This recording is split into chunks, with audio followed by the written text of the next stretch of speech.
In the hushed glow of cinema screens and the flicker of television lights, there exists a peculiar unspoken agreement between the audience and the characters of horror films.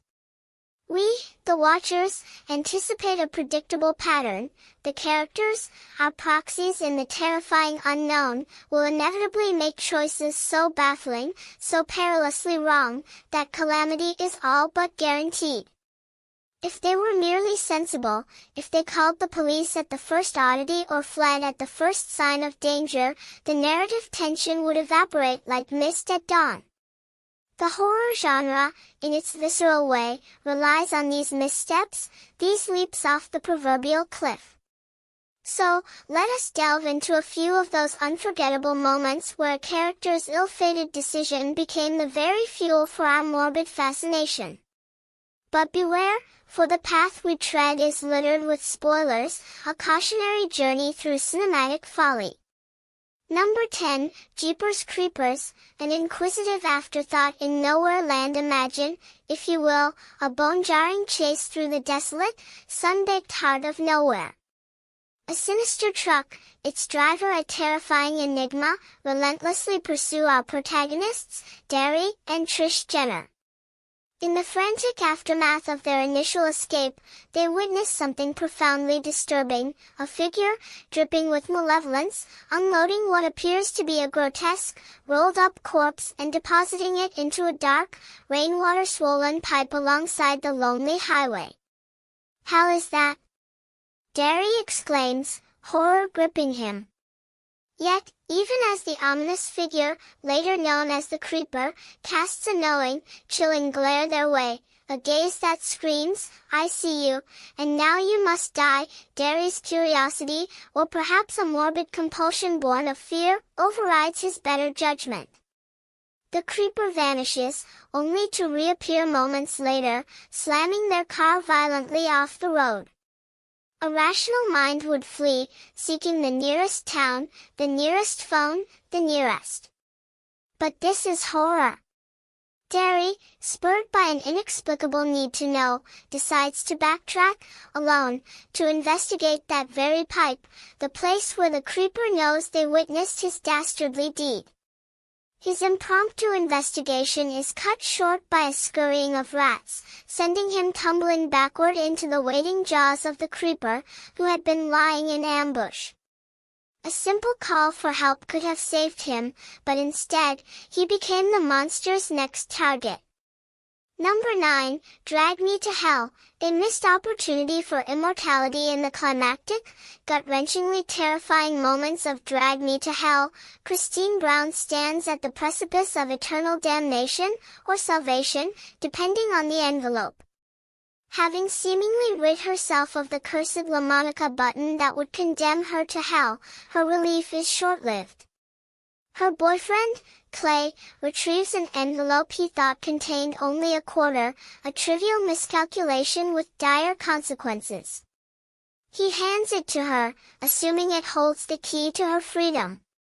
In a frantic, desperate race against the encroaching darkness, Christine jams the wrong envelope, the one containing the actual, soul-binding button, into the coin slot of an ATM machine.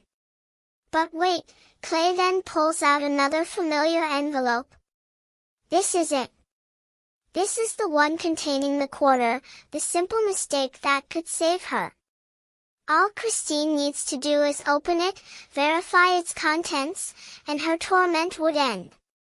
Yet, in her panicked, tunnel-visioned state, driven by the sheer terror of the moment, she fails to check. She fails to make the simple, logical decision. And in that tragic oversight, she seals her fate, ensuring her eternal suffering at the hands of the Lamia. A single, momentary lapse in judgment, the failure to verify the contents of that envelope, condemned her soul forever.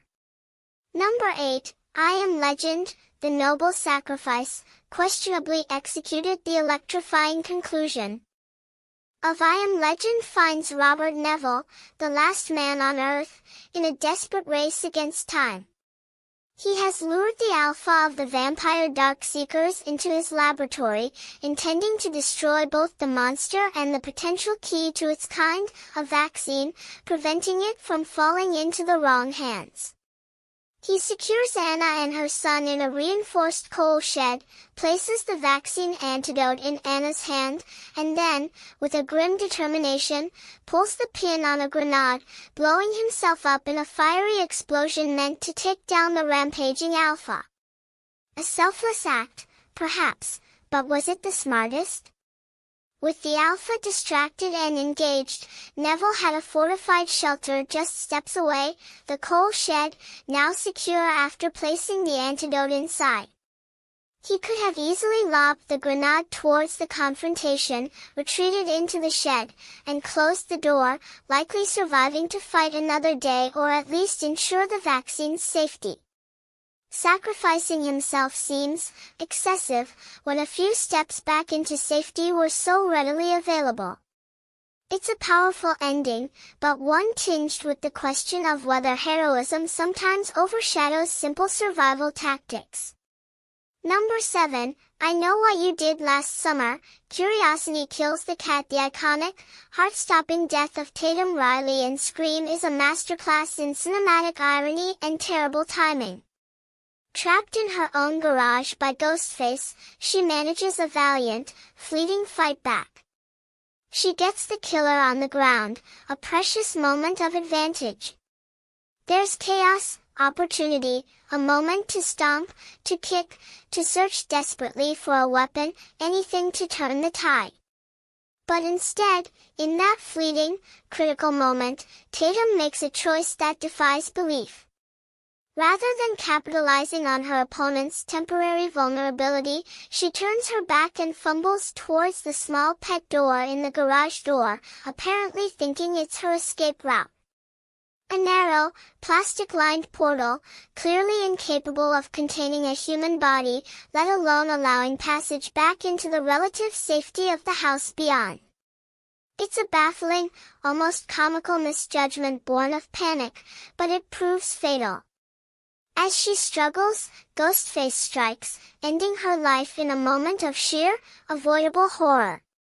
Number 6, Saw 2, the key locked away in plain sight. Addison's demise in Saw 2 stands as a particularly egregious example of horror movie decision-making gone awry. Trapped in a glass-walled booth designed to drive her mad, she desperately searches for a way out. Inside the booth, visible but unreachable, is an antidote to the lethal gas filling the room. There are 2 small holes in the glass, each containing a razor-sharp blade. Addison, in her panic, inserts both of her hands into these holes. The trap snaps shut, severing both her hands. It's a brutal, unforgettable scene. Yet, the path to safety was almost laughably simple. On the other side of the glass booth, clearly visible if Addison had simply walked around the booth, which was large enough for her to do so, was a lock. Sticking out of the lock was a key. By merely circumnavigating the booth, Addison could have used the key to unlock the door, retrieved the antidote, and saved herself without losing her hands. Her fatal flaw? Fixating on the immediate threat of the blades inside the holes, rather than seeking the obvious solution outside the box. A tragic oversight. Number 5, Jaws, the greed that fed the beast. Sometimes, the horror isn't a sudden, blood-curdling scream, but a slow burn, maddening refusal to acknowledge danger, driven by petty greed.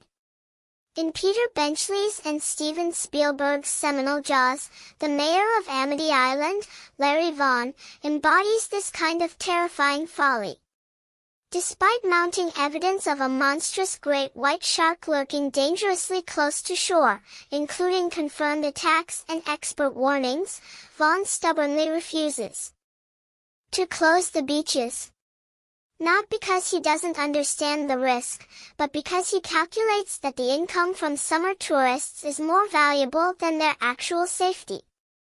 Look, we depend on the summer people here for our very lives, he argues, prioritizing the town's finances over human lives. His dismissive attitude, his insistence on keeping the beaches open, we're not going to close the beaches, even as the body count rises, is a slow, suffocating horror in itself. It's not the shark's teeth that sting first, but the cold, calculating indifference that puts innocent lives at risk for the sake of a tourist season. Vaughn's greed ultimately contributes to more deaths, making his initial poor decision resonate with chilling consequences. Number 4, The Purge. A house divided and easily conquered. The Purge films are a treasure trove of terrible decisions made under duress, but few are as pointedly disastrous as those made by the Sandin family in the first installment. The night is set for the Purge, a 12-hour window where all crime, including murder, is legal. The Sandins have invested heavily in their home security system, a fortified safe room, and an arsenal, all designed to keep them safe during the Purge. Yet, their son Charlie, operating the security cameras like a misguided vigilante, spots a terrified stranger outside, being pursued by Purge participants. Against all logic and the explicit warnings of his father, who understands the lethal nature of this night, Charlie disarms the security system and opens the door to a complete stranger. This single, idiotic act invites a violent predator into their sanctuary, setting off a chain of events leading directly to the brutal deaths of several family members, including the father himself. But the horror doesn't stop there. In a subsequent moment of sheer panic and misjudgment, the entire family, having just witnessed the chaos and violence outside, decides to leave their impenetrable safe room. Why? Because the threat is now inside, and they feel safer confronting it armed in the house. It defies logic. They had a fortress, food, water, weapons, and safety. Instead, they venture out into the darkness, splitting up their defenses, making themselves easy targets for the maniacs gathered outside. Their decision to abandon the safety of the safe room, despite having guns and plans, ultimately leads to their downfall. It's a double dose of poor choices, inviting disaster in, then abandoning the only secure refuge they had. Number 3, Halloween Resurrection. The masked obsession. After decades of relentless killing, Michael Myers, the boogeyman himself, is finally caught in the 8th installment of the Halloween franchise. Trapped, dangling, seemingly defeated, he faces the woman who has haunted his every step, Laurie Strode. She has him. All she needs to do is cut the rope he's dangling from, let him fall, and end the nightmare once and for all. But Laurie, consumed by a lifetime of fear and obsession, allows her desire for confirmation, for finality, to override her survival instinct. Just before severing the rope, she leans in close, desperate to see the face beneath the mask, to know for certain if this is truly the man she has spent her life running from. In that split second she wastes, confirming her suspicions or her fears, Michael's free hands find purchase. He climbs back up, regains his footing, and the chase resumes. A simple, decisive action could have ended the threat. Instead, Laurie's morbid curiosity and desire for absolute certainty gave the seemingly unstoppable killer just enough time to escape and continue his reign of terror. It was a decision fueled by emotion, not logic, and the consequences were dire. Number 2, Scream, The Garage of Doom. Another iconic Scream moment, Tatum's death is almost laughably avoidable in retrospect. Cornered in her own garage by the masked ghost-face killer, she manages to turn the tables, momentarily pinning him down with the garage door. This is her chance, her fleeting moment of advantage. Any sensible person, faced with a killer you have just managed to subdue, would stomp, kick, scream, or look for anything, a nearby tool, a can of oil, the car keys, to maintain control. Instead, Taeyong, inexplicably, decides that now is the perfect time to try and squeeze through the tiny, plastic pet door in the garage door itself. She turns her back on the killer who is already getting up, completely abandoning her defensive advantage. And the pet door? It's maybe 1.5 feet square. It was clearly designed for a dog, not a teenage girl, let alone one wearing a bulky winter coat. It's an escape route that isn't one, chosen at the absolute worst possible moment. The killer easily slams the door shut on her head, ending her life in a moment of sheer, baffling stupidity that remains one of the franchise's most shocking and preventable deaths. Number 1, Saw, the phone call he couldn't reach, or did he? And finally, perhaps the most infamous example of all, sealed in the lore of the Saw franchise itself. Dr. Lawrence Gordon, condemned by Jigsaw's cruel game, finds himself trapped in a bathroom with only hours to live before a lethal dose of insulin kicks in.